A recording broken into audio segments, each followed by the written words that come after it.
Çok iyiydi ya Allah. Son sezon. Zuko'nun ateş.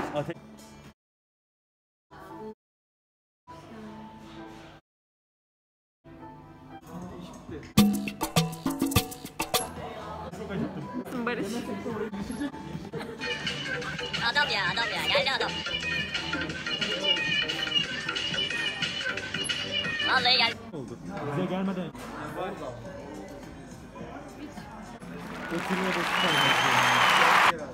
Evet doğru. Güzel yaparsam 10 ünlü beni story atacak. Dönmez'in her türlü racon. Adana benim. Kısırışına bak ne kadar iyi. Fark ettin. Her seferinde Ya durma. Evet. Dönmez bir. Evet sen. Sen yürek pardon, söyle. Zorlamış yani.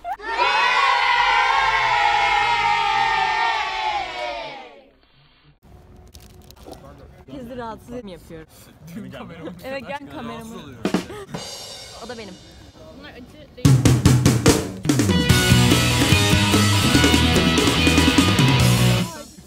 Ucu daha acı olmaz mı?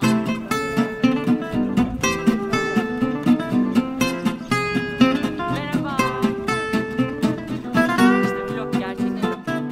Bir bakar mısın? İyi çekiyor mu? Evet. Görüşürüz Dönmez.